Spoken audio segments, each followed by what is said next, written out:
이만누엘 성가대 대단히 감사합니다. 이만누엘 성가대를 볼 때마다 존경하는 마음, 또 사랑하는 마음, 또 축복해드리고 싶은 마음이 듭니다.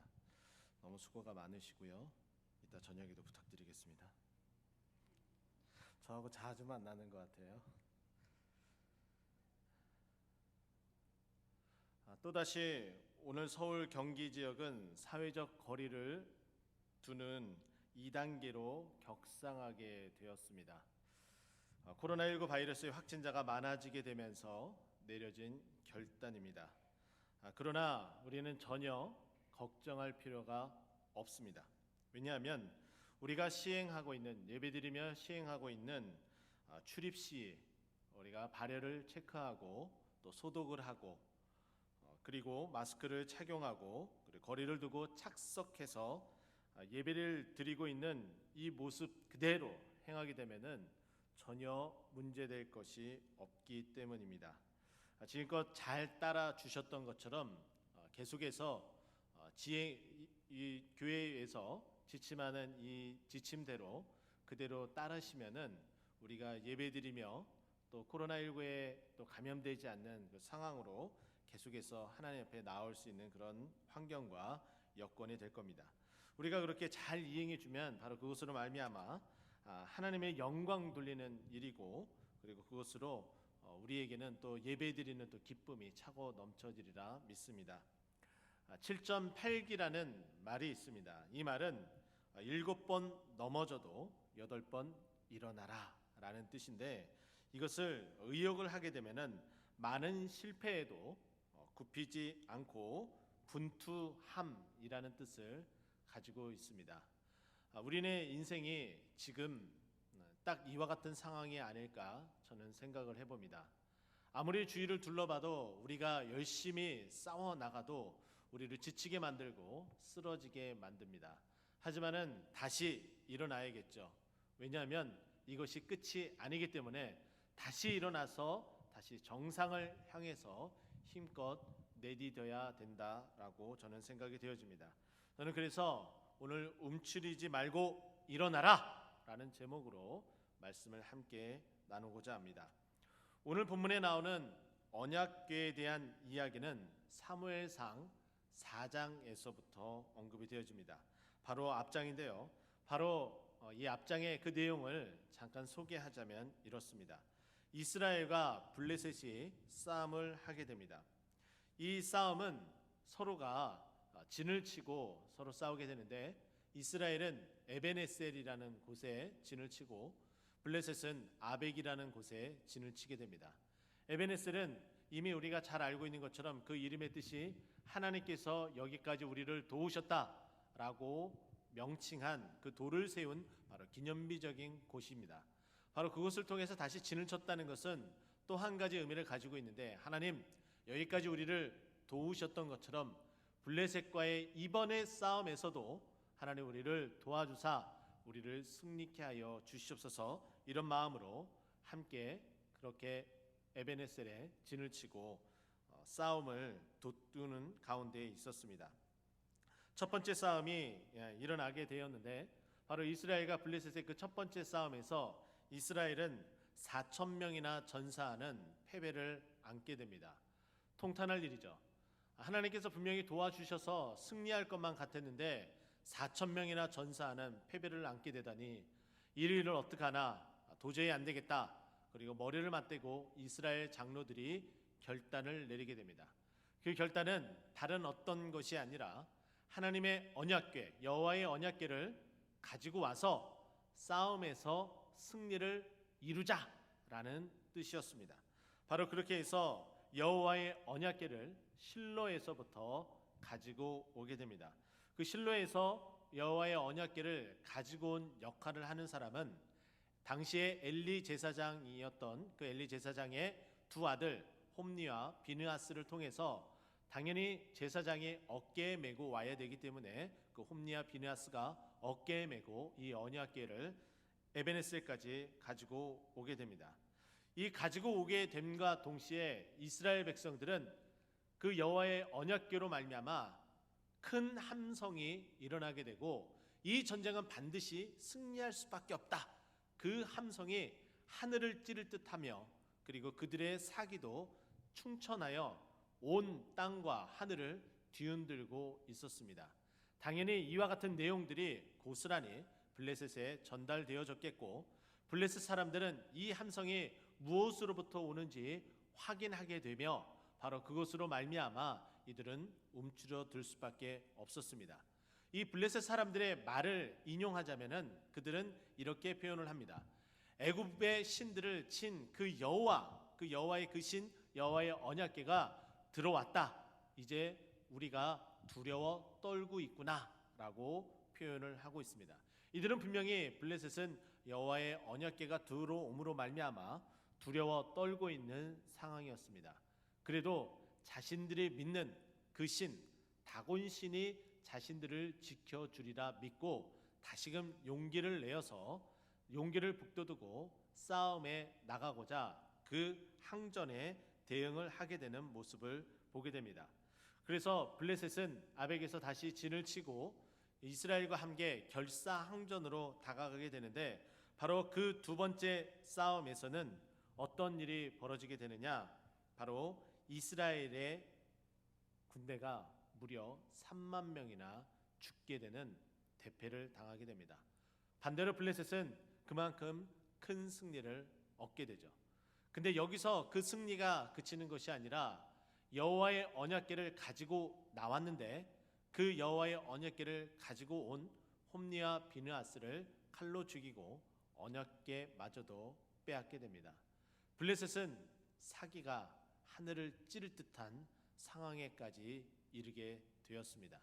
반대로 이스라엘은 이 상황이 도저히 납득이 되지 않고 받아들일 수 없으며 이제 더 이상 뒤로 후퇴할 수 없는 상황에까지 이르렀고 이제 망하게 되었구나라는 상황에까지 치닫게 되었습니다.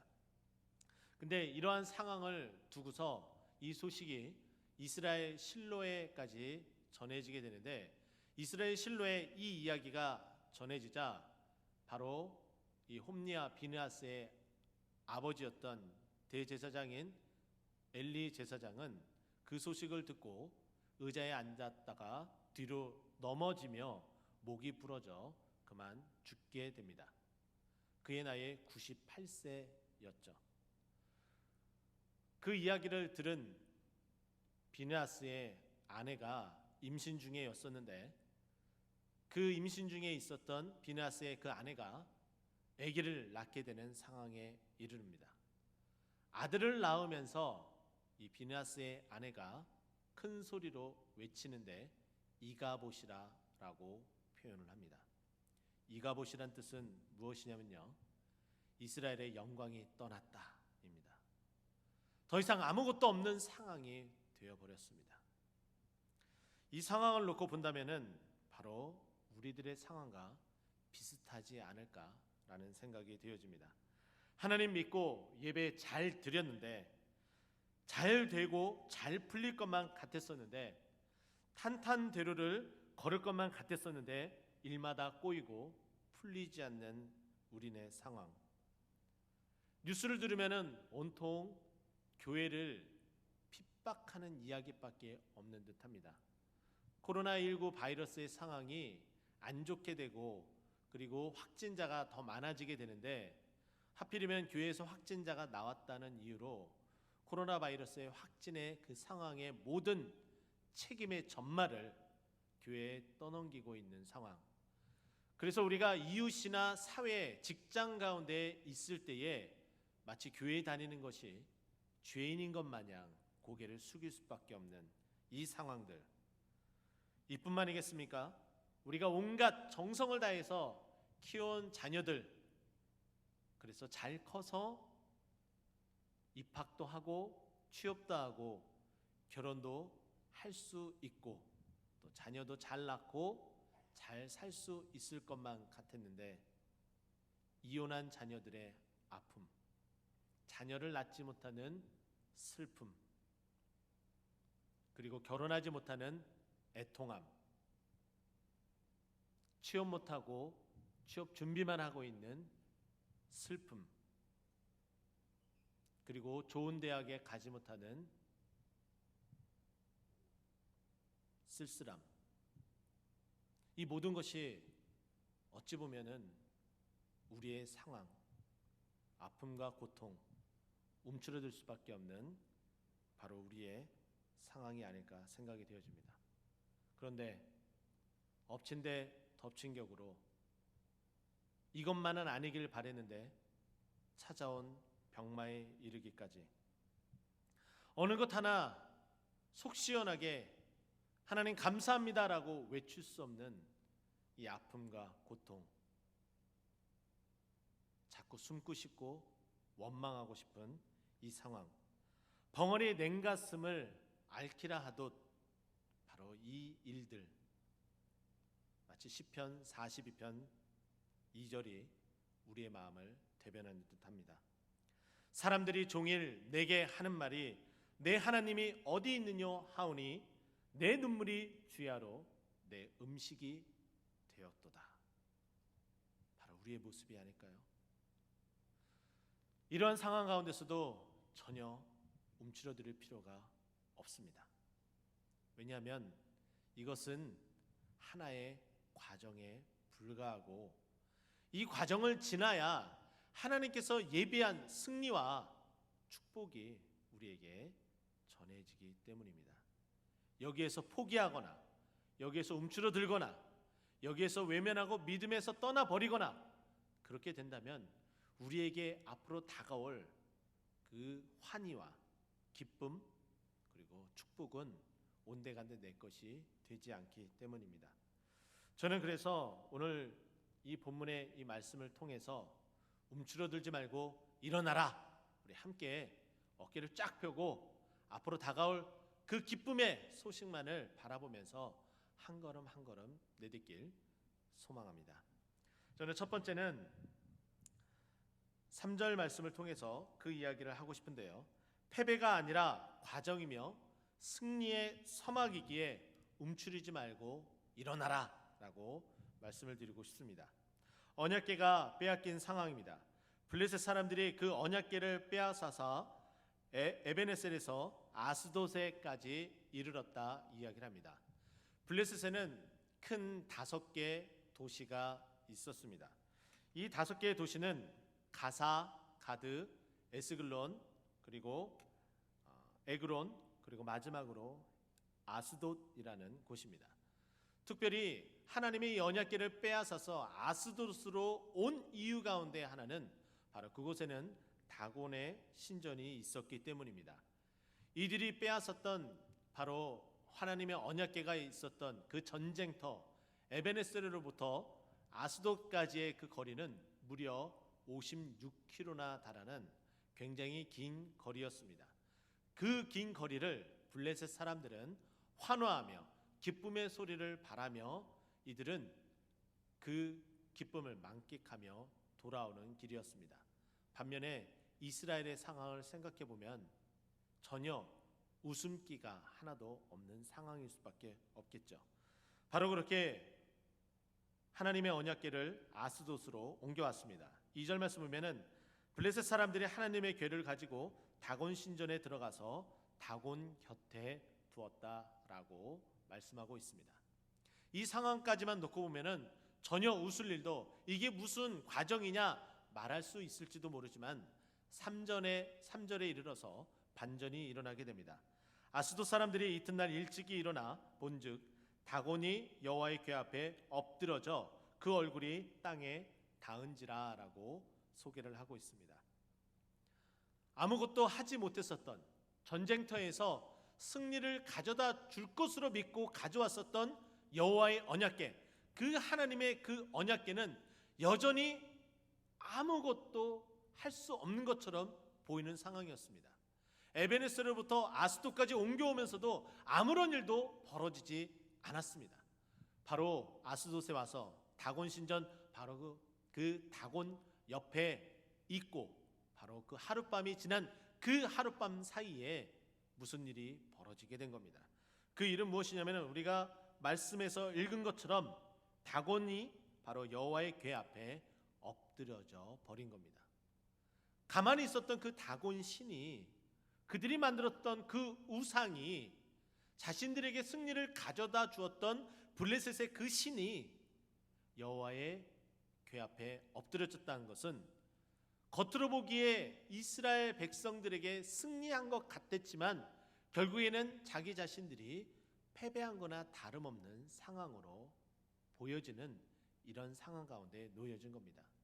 반대로 이 소식을 알지 못하는 이스라엘 백성들, 하지만은 이 소식을 알게 되었다면 이스라엘 백성들은 사기가 충천했겠죠. 하지만 전혀 모르는 상황입니다. 그 가운데서 하나님은 가만히 서서히 이스라엘 백성들에게 승리의 그 소식을 알려주기 위해서 천천히 움직이기 시작한 겁니다. 바로 이 엎드려졌다는, 그리고 그 얼굴이 땅에 댔다는 것은 완전히 패배해서 굴욕을 했다라는 표현과 동일하게 우리에게 설명을 해주고 있습니다. 근데 이 표현, 히브리 원어로 나타나는 이 표현이 바로 우리가 금방 제가 설명해 드렸던 4장 18절에도 언급이 되어지는데, 4장 18절에 어떠한 표현에 이 단어가 나오게 되냐면은 엘리 제사장이 뒤로 넘어져 라는 표현이 나오게 되는데, 이 넘어져라는 표현이 다곤 신이 엎드려졌다라는 이 표현과 같은 표현입니다. 이 표현의 의미를 조금 더 깊게 살펴보게 되면은 하나님께서 임의적으로 강제적으로 치셔서 엎드려지게 했다, 넘어지게 했다라는 뜻이에요. 엘리 제사장이 나이가 많고 몸이 뚱뚱해서 그저 뒤로 넘어가서 죽은 것이 아니라 그가 하나님 앞에 하나님의 말씀을 듣지 않고 그 아들을 제대로 하나님의 말씀으로 가르치지 않았기 때문에 하나님께서 그를, 홈리와 비느하스를 죽이며 치실 때에 함께 그 엘리 제사장도 치셨다는 이야기예요. 하나님을 하나님으로 인정하지 않고 하나님 앞에 겸손히 하나님을 섬기지 않는 그 자들을 하나님께서 좌시하지 않겠다는 바로 표현과 같다라고 말할 수 있습니다. 우리의 상황이 힘듭니까? 어렵습니까? 우리가 그때 하나님을 온전히 섬기지 않으면은 그보다 더한 일들로 하나님께서 우리에게 순종을 요구할지 모릅니다. 그러니 이 상황일지라도, 도저히 일어날 수 없는 상황일지라도, 움츠러들 수 있는 그 상황일지라도 우리가 여호와와 함께, 하나님과 함께 일어나야 되는데, 하나님은 바로 우리에게 승리를 주시는 하나님인 것을 믿고 움츠러들지 말며, 이것이 지금 우리 다가오는 이 상황들이 바로 승리의 서막임을 기대하며 일어나야 된다라고 말씀을 드리고 싶습니다. 하나님은 그렇습니다. 왜 다곤신 앞에까지 가서 그 다곤신이 엎드려지게 하고 그 승리의 모습으로 나타나게 되느냐? 하나님은 이사야 42장 8절 말씀에 나는 여호와이니 이는 내 이름이라 내 영광을 다른 자에게 내 찬송을 우상에게 주지 아니하리라 라고 말씀하고 있습니다. 여호와의 이름은 바로 그래요. 그 영광을 다른 자에게 결코 주지 않으시는 분이시라는 거예요. 내가 그 영광과 그 찬송을 내가 다 받아야지 우상에게, 다른 자에게 주지 않겠다라고 말씀하고 있는 거예요. 그런데 블레셋과의 그 싸움에서 이스라엘에 패배하고 블레셋에 승리했다고 해서 그 모든 영광과 그 승리의 그 찬송이 다곤신에게 가는 것을 하나님은 결코 보지 않겠다는 겁니다. 그래서 움직일 수 없는 그 우상, 그 다곤신을 여호와의 궤 앞에 엎드려지게 만듭니다. 근데 그 상황을 이튿날 일찍 일어나서 우리의 그 승리를 도취하여 다시금 그것을 바라보면서, 여호와의 궤가 다곤신 옆에 있는 것을 바라보면서 우리가 이렇게 승리하였다라는 그 승리의 도취, 자취하고 싶은 그 블레셋 사람들이 일찍 일어나 그 자리에 나왔는데, 이 어마어마한 이 광경을 보고 이거는 있을 수 없는 일이야, 우연일 뿐이야, 혹시 밤에 고양이가 툭 치고 넘어뜨리게 하진 않았을까 속으로 이렇게 되뇌이며 다시금 그 다곤 신을 일으켜서 그 자리에 세웠다라고 이야기를 하고 있습니다. 도저히 믿겨지지 않는다는 거죠. 세상 사람들은 그렇습니다. 자신들에게 오는 승리는 자기 자신이 다 이루었다라고 말하며 그 승리를 자축하고 자기 자신을 뽐내려고 하고 교만한 자리에 이르기까지 합니다. 그러나 우리 하나님을 믿고 예수 그리스도를 믿는 모든 사람들은 우리의 승리가 아니라 하나님의 승리이며 하나님께서 허락하신 그 승리임을 믿고 모든 영광과 찬송을 하나님께 돌려야 되는 거예요. 잠시 잠깐의 후퇴, 움츠러드는 것, 개구리가 움츠러들어야지 가장 멀리 뛸 수가 있습니다. 그 과정을 하나님께서 우리에게 허락해 주셨다면 그 과정은 우리가 움츠려야 될 그 일이 아니라 일어나야 될 상황이라는 거예요. 하나님 우리에게 승리를 주시기 위해서 하나하나 계획한 대로 준비한 대로 하나님께서 하나하나 이루어 가신다는 것을 꼭 믿고 지금 여러분의 상황이 움츠러들 수밖에 없다면 그 상황은 승리의 서막을 알리기 위한 시작임을 믿고 그 하나님께서 주시고자 하는 그 승리의 영광으로 한 걸음 한 걸음 나아가기 위해서 움츠러들지 말고 일어나는 저와 여러분 되길 예수 그리스도의 이름으로 축원드립니다. 두 번째는 문제의 근원을 제거해 주시기 때문에 우리가 움츠러들지 말고 일어나야 됩니다. 4절 말씀인데요. 그 이튿날 아침에 그들이 일찍이 일어나 본즉 다곤이 여호와의 궤 앞에서 또다시 엎드려져 얼굴이 땅에 닿았고 그 머리와 두 손목은 끊어져 문지방에 있고 다곤의 몸뚱이만 남았더라라고 소개하고 있습니다. 첫 번째 날과 똑같이 두 번째 날 그 다음 날에 이르렀어도 다곤의 신은 여전히 엎드려지게 되었습니다. 여호와에게 하나님의 그 궤 앞에 엎드려지게 되었다는 거예요. 그런데 거기에 한 걸음 더 나아갔습니다. 다곤이 가지고 있는 손목과 손 그리고 목이 두동강이 난 채로 오직 남아있는 것은 몸뚱이만 그 자리에 여호와의 궤 앞에 엎드려졌다는 거예요. 사망선고도 이런 사망선고가 있을 수가 없게 되겠죠. 완전히 패퇴한 상황을 그대로 여실히 보여주는 상황입니다. 심지어는 그들이 그 다곤 신에 들어가기 위해서 넘어가야 될 그 문지방 앞에 무엇이 있었냐면은 바로 다곤 신의 손목이 끊어져서 있었다라고 소개를 하고 있습니다. 블레셋 사람들의 그 심정 한번 헤아려 볼까요? 그들이 오늘은 아니겠지, 어제는 우연이었겠지, 우리가 승리를 했는데 이 일은 있을 수가 없어 라는 그런 마음을 가지고 승리한 그 마음 만끽하며 다곤 신전으로 향하고 있습니다. 다곤 신전으로 향하였는데 바로 그 눈앞에 펼쳐진 바로 그 넘어야 될 그 문지방 앞에 무엇이 있냐면 자신들이 믿고 있는 다곤 신의 손목이 덩그러니 올려져 있습니다. 당황할 수밖에 없고 겁먹을 수밖에 없는 상황입니다. 이 상황이 어찌 된 일인지 더 살펴보기 위해서 그 문지방을 넘어서 들어가 보니 몸뚱이가 여호와의 궤 앞에 엎드려져 있고 그 목이 잘려져 있는 상황을 바라보게 됩니다.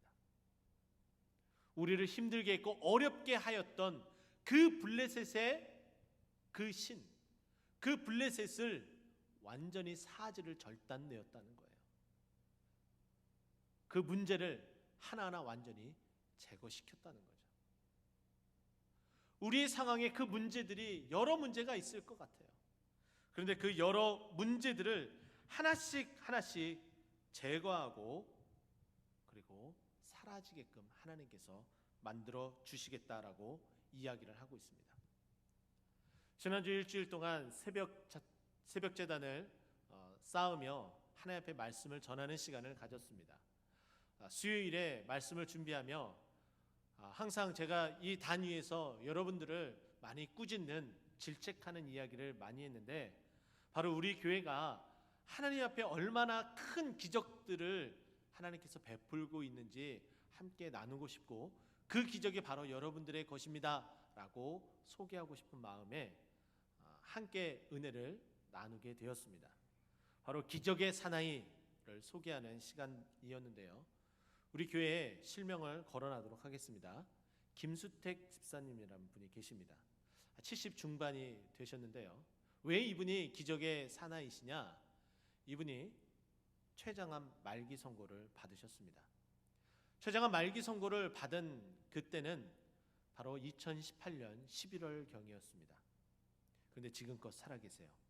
이것만 놓고 보면 기적이지 아니지 않습니까? 하나님께서 이 집사님에게 기적을 베푸셨어요. 췌장암 말기 환자 100명을 놓고 봤을 때에 바로 이렇게 긴 시간 동안 생존할 수 있는 사람들은 고작 한두 명에 불과하다고 합니다. 근데 그 한두 명 가운데 그 한 명이 우리 교회 집사님으로 예배 때마다 와서 예배를 드리고 계시다는 거예요. 근데 왜 이분이 어떻게 이와 같은 그 기적의 현장을 계속해서 체험하며 살아가고 계시느냐? 하나님이 예배를 사모한다는 거예요. 그리고 신방받기를 사모하며 늘 기도를 받으며 항암 치료를 받고 몸 관리를 하고 기도를 하고 하나님 앞에 매달리며 살아간다는 거예요.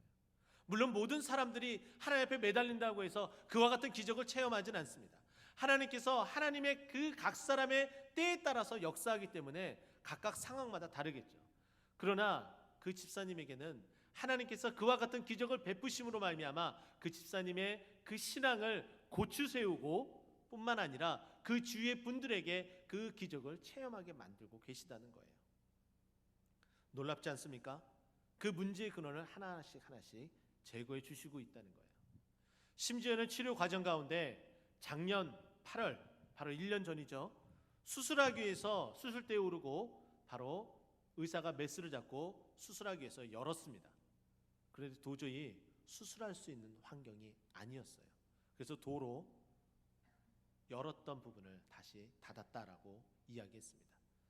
낭망하고 실망할 수밖에 없고 절망할 수밖에 없는 그런 상황이었죠. 그런데도 희망의 끈을 놓지 않고 항암 받으러 가실 때마다, 그리고 항암 받으실 때 신방을 받으시고 기도를 받으시고, 항암 후에는 나와서 새벽이든 수요일이든 그리고 금요일이든 주일 예배든 빠지지 않고 예배드리며 하나님 앞에 매달리기 시작을 했습니다. 제 수요일은 나누지 않았었는데요, 오늘 나눕니다. 암세포가 이제 서서히 쪼그라들기 시작을 했대요. 사라지기 시작을 했대요. 하나님의 기적이 계속해서 진행 중에 계시다는 거예요. 이와 같이 하나님께서는 그 집사님에게 뿐만 아니라 우리에게도 기적을 베푸시는데, 어떻게 베푸시느냐? 우리의 모든 문제의 근원을 하나하나 제거해 주시는 거예요. 마치 다곤신의 그 손목과 목을 베어버리듯이 우리의 모든 문제를 하나하나 해결해 주시겠다라고 말씀하고 있는 거예요. 우리들의 문제가 있습니다. 가정의 불화의 문제가 있으면 그 문제를 화목으로 해결해 주실 것이고요, 자녀의 취업의 문제와 진학의 문제, 그리고 결혼의 문제, 임신의 문제, 경제 어려움의 문제도 하나하나 하나님께서 제거해 주시겠다라고 말씀하고 계시는 거예요. 더 나아가서는 엎친 데 덮친 격으로 병마 싸우고 계신 분들이 계시다면 그 병마를 하나님께서 치유해 주시고 고쳐 주시며 그 모든 그 병원 근원의 문제를 제거해 주시겠다라고 말씀해 주시는 거예요. 다곤신의 손목과 목을 제거하듯이 하나님께서 하나하나 문제를 처리해 주시겠다라고 말씀하고 있는 거죠. 그러니 우리가 힘들고 어렵다고 움츠러들어야 되겠습니까? 아니죠. 일어나야겠죠. 그러나 우리 스스로가 일어나서는 안 됩니다. 하나님께서 말씀하신 그 명령에 순종하며 일어나야 되는데, 사도행전 19장 11절은 이렇게 언급을 하고 있습니다. 하나님이 바울의 손으로 놀라운 능력을 행하게 하시니, 하나님께서 바울과 함께 행하시면서 그 놀라운 능력을 바울에게 행하게 하셨다라고 말씀하고 있어요. 하나님께서 우리에게도 함께 하시면서 하나님의 능력으로 우리에게도 그와 같은 기적으로 행할 수 있도록 행하시겠다라고 말씀하고 있는 거예요. 사도 바울이 그 능력을 체험하면서 빌립보서 4장 13절에는 이렇게 고백을 합니다. 내게 능력 주시는 자 안에서 내가 모든 것을 할 수 있느니라. 그렇습니다. 하나님, 나는 아무것도 할 수 없어서 움츠러들 수밖에 없지만 하나님께서 일어나라고 명령하셨기 때문에 그 명령대로 내게 주신 그 능력을 가지고 하나님 일어나겠습니다. 그리고 행하겠습니다. 모든 것을 할 수 있게끔 만들어 주시니 감사합니다. 라고 선포하며 움츠러들지 말고 일어나야 되는 거예요. 왜냐하면 그 하나님께서 모든 문제의 근원을 다 제거해 주시되 그 손목과 그 목을 제거하여 다 사라지게끔 만들어 주시겠다 약속해 주시기 때문이에요. 더 나아가서 4절 말씀 보면은 이렇게 이야기해요. 그 끊어진 두 손목이 문지방에 있게 되었다.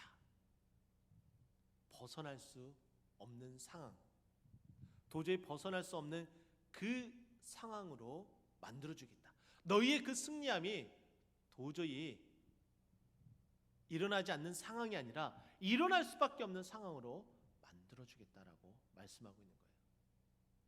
우리 움츠러들지 않았으면 좋겠습니다. 우리 문제를 해결해 주시는 그 하나님만 바라보고 모두 다 일어나서 주님 앞에 영광 돌리는 저 여러분 되길 예수 그리스도로 축원드립니다.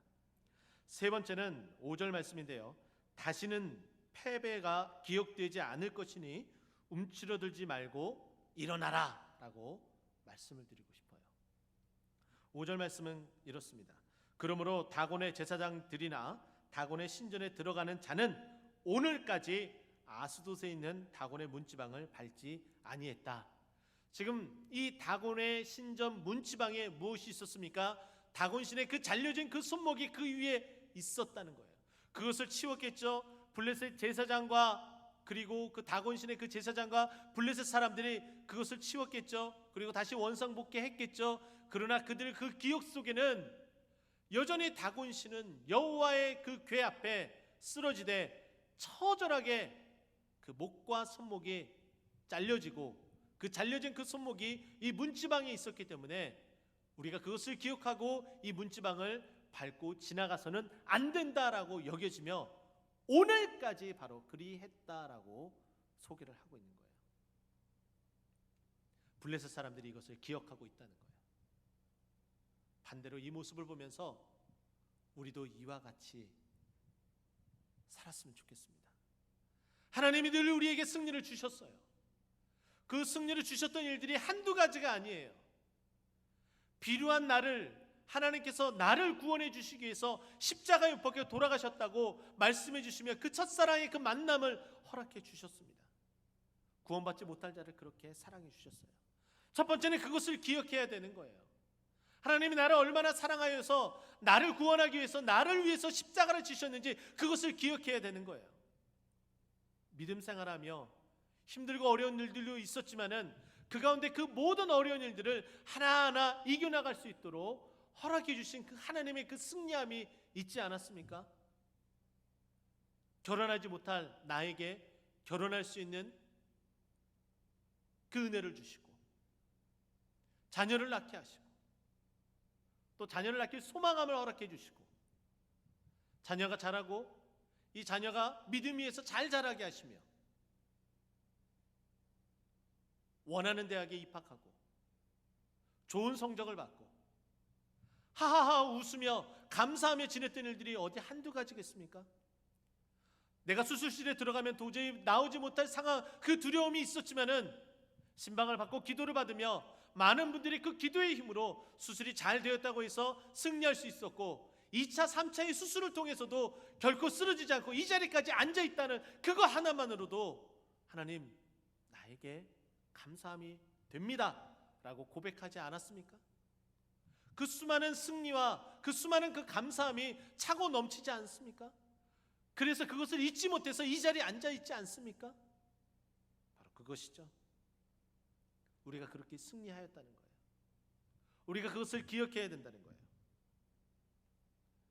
저는 우리 꽃동산교회에 와서 참으로 아주 정말 재밌는 인연도 있었어요. 초등학교 선배님을 여기서 만나게 될 줄이야. 뭐 시골 출신이 아니기 때문에 물론 뭐 그럴 수도 있습니다. 근데 저는 마포에서 태어나서 마포에서 쭉 자랐는데요. 마포에 있는 용강초등학교라는 곳이 있습니다. 예전에 호랑이 선생님이라는 프로가 있었죠. 기억하실 거예요. 그 호랑이 선생님의 주 촬영 장소였던 학교입니다. 근데 그곳에 제가 이제 졸업을 했는데 저보다 한 10년 먼저 졸업하신 선배님이 꽃동산교회 권사님으로 계시더라고요. 근데 그 권사님의 아들이 있는데요. 가족력이 있는 아주 안 좋은 질병을 가지고 있었습니다. 그 질병은 갑작스런 돌연사를 만드는 심장질환이었어요. 갑작스레 그 심장질환이 와서 죽을 고비가 찾아왔습니다. 늑달같이 신방하러 달려갔습니다. 그곳에서 수술 후에 만나게 되고 또 퇴원하고 그 가정으로 방문해서 또 신방을 하였습니다. 그 가정에 가서 그 권사님의 그 아들 수술했었던 그 흔적 보고 싶어서 실례가 안 된다면 그 아드님에게 정중히 부탁을 했습니다. 의도가 있었어요. 수술 흔적이 어떤지 보여달라고 했는데 보여주는데 깜짝 놀랐습니다. 여기 목 아래서부터 시작해서 배꼽에 이르기까지 붉은 줄이 아주 선명하고 두껍게 아주 진하게 되어져 있는 모습을 바라봤습니다. 끔찍하리만치 끔찍했습니다. 그것을 바라보며 의도했던 대로, 기도했던 대로, 그리고 하나님께서 주셨던 그 마음대로 그 아드님, 우리 권사님의 그 아드님에게 이렇게 이야기했습니다. 지금 우리 형제님 그 수술 흔적은 수술 흔적이 아니라 하나님께서 사랑해 주셔서 살리신 흔적입니다 라고 나눴습니다. 이내 아멘으로 받으셨고요. 그 수술 후에 지금은 건강하게 직장 생활도 하고 있습니다. 할렐루야. 이뿐이겠습니까? 저에게도 그런 흔적이 있어요. 저에게 이야기를 들으신 분들도 계시겠지만은 저의 오른손 이 네 번째 손가락이 공사 현장에서 일을 하다가 기계에 눌려서 잘릴 뻔한 흔적이 있었습니다. 기계에 눌려서 고통과 함께 악소리와 함께 그 상황이 어떻게 되는지 알기 위해서 장갑을 벗었을 때에 이 손가락 앞마디가 덜렁덜렁 거리며 떨어지려고 했었던 바로 그때 그 손가락을 부여잡고 응급처치를 받아서 수술을 해서 지금은 전혀 이상이 없는데요. 그 흔적이 그대로 남아서 손톱이 이상하게 나오는 그런 흔적이 남아 있습니다. 저는 이걸 보면서 하나님께서 내 손가락을 붙여주신 흔적이구나 이렇게 생각하고 있다는 거죠. 이뿐이겠습니까? 유방암 수술하신 분들, 유방 절개하신 분들 보면서 많이 아프시죠? 하나님께서 사랑한 흔적입니다. 항암 치료 받으시면서 머리가 숱하게 빠져 가발을 쓰시는 분도 계시죠? 하나님께서 사랑하고 계시는 흔적입니다.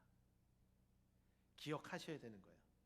이 모든 것이 하나님께서 우리를 위해서 사랑해 주시는 그 흔적임을 기억을 하고 우리가 움츠러들지 말고 일어나야 되는 거예요.